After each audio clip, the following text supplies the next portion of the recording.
Now, Polish legislators have approved a controversial media law that gives the government more control over public TV and radio. Among other things, the new legislation enables the government to appoint the management of the state-run broadcasters.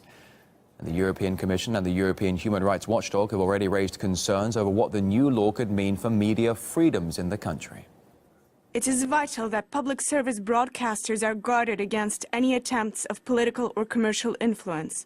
I fear that hastily introduced changes will endanger the basic conditions of independence, objectivity and impartiality of public service broadcasters. In a joint statement, journalists from around the world have also slammed the bill, saying they are, quote, outraged. They also claim the law, which was proposed by the party in power, is part of what could become a regressive regime. Now, members from Poland's ruling party said the legislation is necessary because public media outlets are apparently spreading negative news about the country.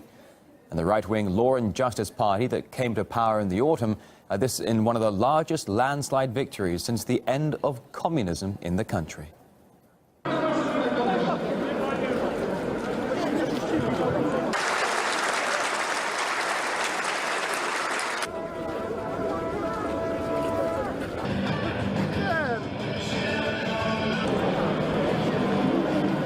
The new media law is not the first move by Poland's new government to have drawn criticism from Brussels.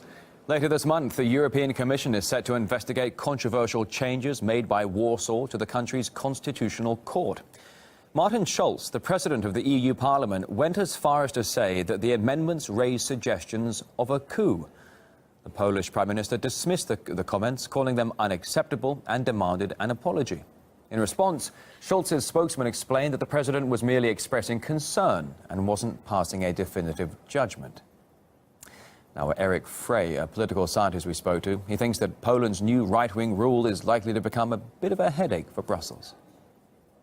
It is a massive problem for the EU, and I think I'm expecting it to be Europe's biggest problem next year, in a way bigger even than Great Britain, even which is about to vote whether it's going to leave or not, because Poland doesn't want to leave, but will just challenge everything the EU stands for.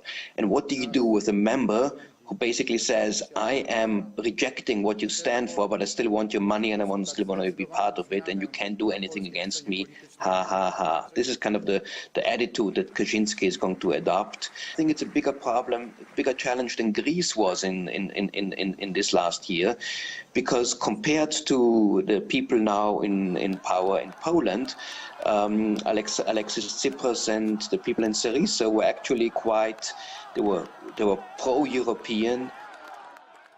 In brief, some other headlines. As New Year fireworks lit up the night sky, so did that in Dubai, where firefighters were battling a blaze right there that engulfed that luxury hotel.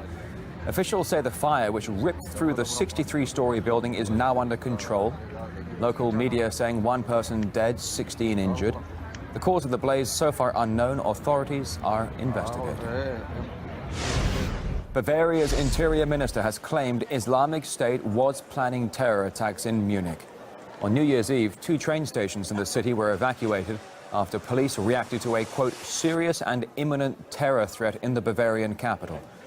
As people gathered to welcome in the new year, authorities closed the main station in central Munich and another on the outskirts, but since, both stations have been reopened. Oh, it's so good to have you with us here on the first day of 2016. Coming up next on RT International, boom bust.